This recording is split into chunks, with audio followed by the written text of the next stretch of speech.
नमस्कार दोस्तों, आप सभी का स्वागत है एक बहुत ही डरावनी हॉरर स्टोरी में। आज की जो कहानी है सचमुच में घटित और रूह कँपा देने वाली कहानी है। आज की जो कहानी है बिहार के एक छोटे से गाँव में घटित कहानी है।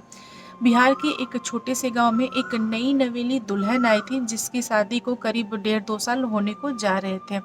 और जो दुल्हन थी उसके परिवार में 3-4 लोग थे, जैसे कि उनके ससुर, उसके हस्बैंड और उसके देवर थे।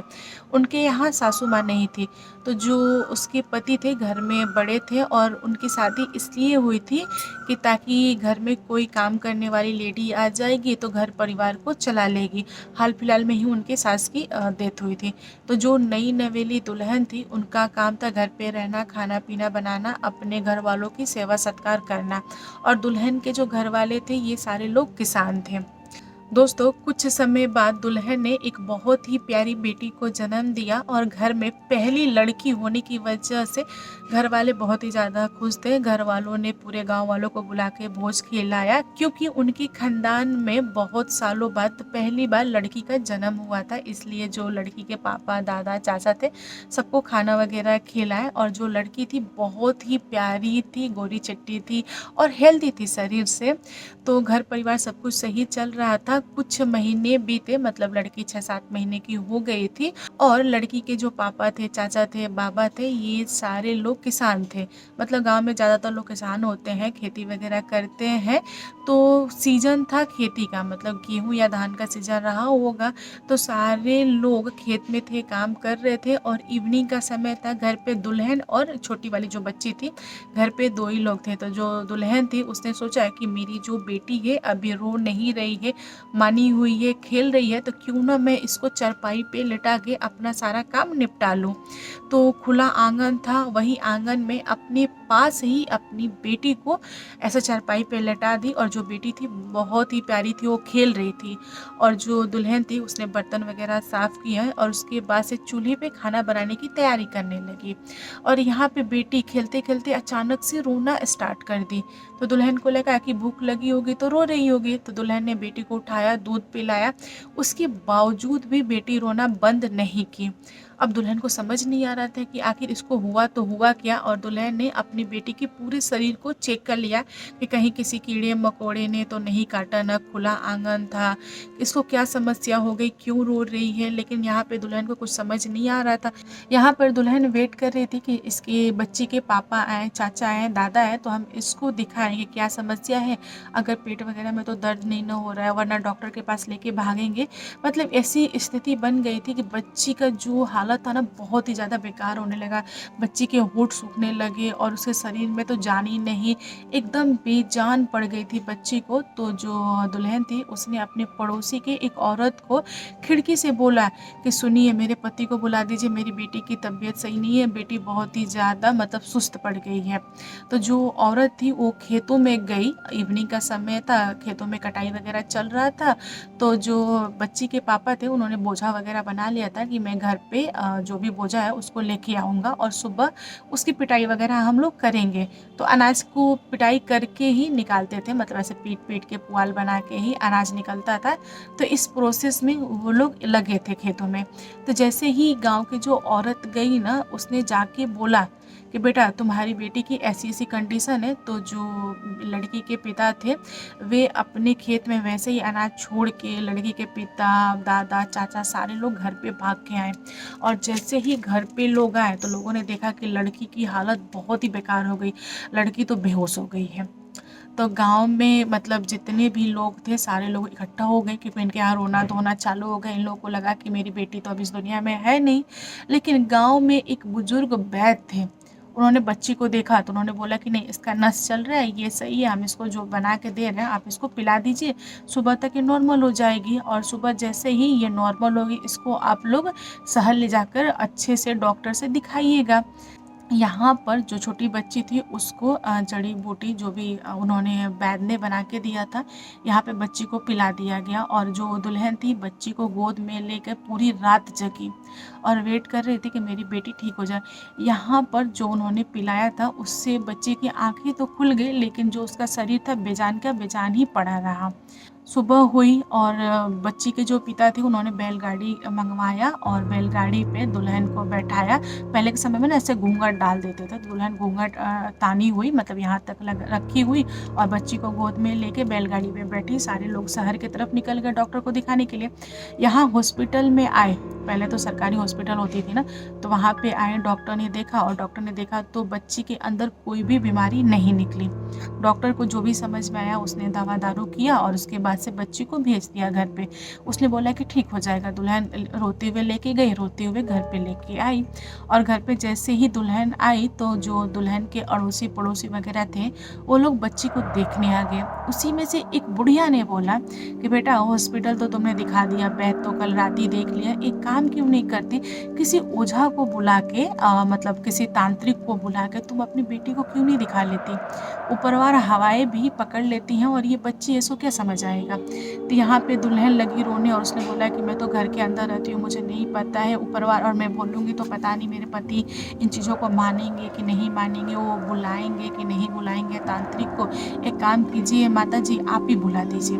दुल्हन उस औरत के चरणों में गिर गई और लगी बोलने कि आप बुलाइए वरना मेरी बेटी को कुछ हो जाएगा तो मैं जिंदा नहीं रहूँगी, ऐसे वैसे। तो जो बुढ़िया थी उसने किसी को खबर दे के और तांत्रिक को बुलवा लिया घर पे।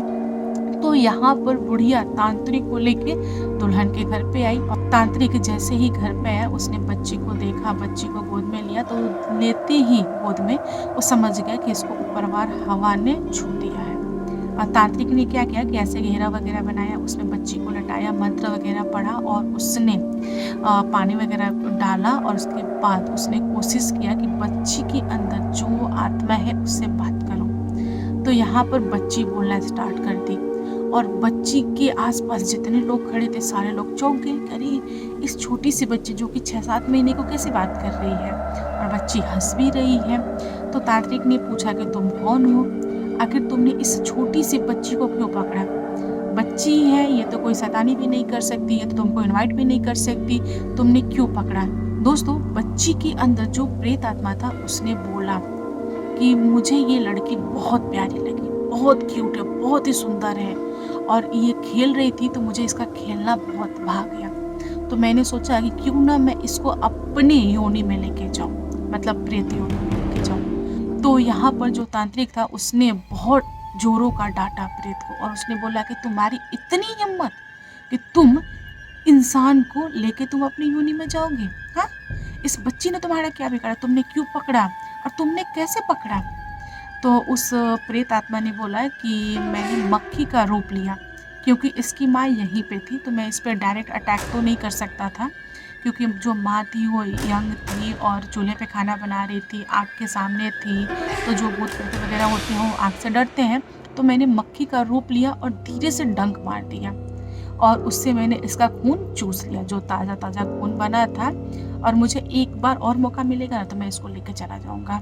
तो यहाँ पे तांत्रिक बहुत ही गुस्साया और उसने कोशिश किया कि प्रेत को बांध ले, लेकिन प्रेत को बांध नहीं पाया। जो प्रेत था वो अचानक से उड़ा और आंगन में एक नीम का पेड़ था, उस पेड़ पे जाके बैठ गया और प्रेत वहाँ से हंसने लगा। उसने बोला कि नहीं, तुम मुझे कैद नहीं कर पाओगे, मैं बहुत ही ताकतवर हूँ। तो तांत्रिक ने बोला कि ठीक है देखेंगे, आज तो तुम बच गए लेकिन नेक्स्ट टाइम तुम मेरे हाथों से नहीं बचोगे। तो यहाँ पे तांत्रिक ने ताबीज वगैरह बनाया और छोटी सी बच्ची के गले में पहना दिया गया और बच्ची का जो श्वास था जैसे ही प्रेत ने छोड़ा थोड़ा बहुत नॉर्मल हुआ। फिर बच्ची के माँ ने दूध वगैरह पिलाया, तांत्रिक ने जैसा जैसा बोला सब किया।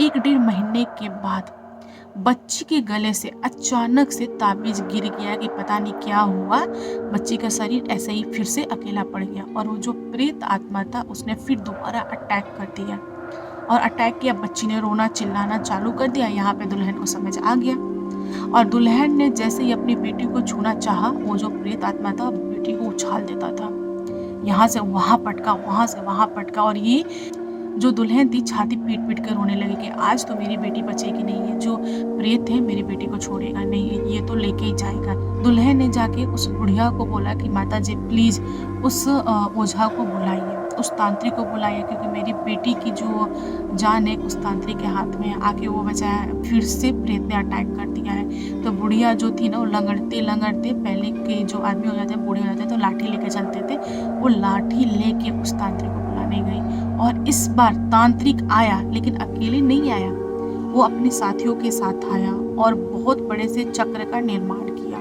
और यहाँ पे प्रेत को पता नहीं था कि मतलब तांत्रिक आ रहा है, ये तो लड़की को मारने के चक्कर में था। समझिए कि लड़की को लगभग लगभग मार ही दिया था, लेकिन अचानक से तांत्रिक आ गया और तांत्रिक ने आया, बड़ा चक्र बनाया और उसने उस बच्ची को पकड़ा, फंसाया। और यहाँ पर जो प्रेत आत्मा था ना, वो फंस गया था। और बहुत सारे तांत्रिक मिल के उस प्रेत आत्मा को एक बॉटल में कैद कर लिया।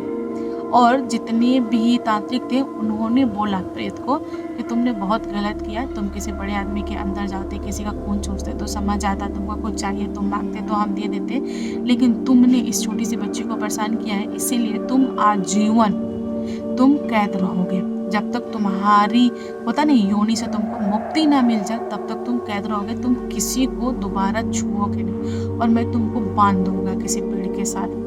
दोस्तों, तांत्रिक जो है उसने बॉटल को उठाया और अपने साथ उस बॉटल को लेके गया, बहुत ही दूर किसी जंगल में ले जाकर किसी पेड़ पे उस प्रेत आत्मा को बांध दिया। और लोग बोलते हैं कि प्रेत आत्मा उस दिन उस पेड़ पे बंध गया, उसके बाद से उसने कभी भी उस बच्ची पे अटैक नहीं किया। उसके बाद बच्ची का जो जीवन था खुशहाल रहा, सही रहा। उस बच्ची को ताबीज बांधा गया, बहुत ही मजबूत तरह से बांधा गया, ताकि कभी वो प्रेत छूटे तो दोबारा अटैक ना कर सके। और जो बच्ची है वो स्वस्थ रही, उसकी शादी वगैरह हुए, उसके बच्चे हुए। ये स्टोरी बहुत पहले की है। वो जो बच्ची रही होगी, इस समय वो बहुत ही ज़्यादा बूढ़ी हो चुकी होगी। तो इस स्टोरी को मेरी मम्मी ने मेरे साथ शेयर किया, तो मैंने सोचा क्यों ना मैं आप लोग के साथ शेयर करूं। दोस्तों, आज की कहानी आप लोगों को कैसी लगी कमेंट करके बताइएगा। कहानी पसंद आए तो लाइक एंड शेयर कीजिएगा, और मेरे चैनल पर न्यू आए हो तो चैनल को सब्सक्राइब करना है। Thank you, bye bye.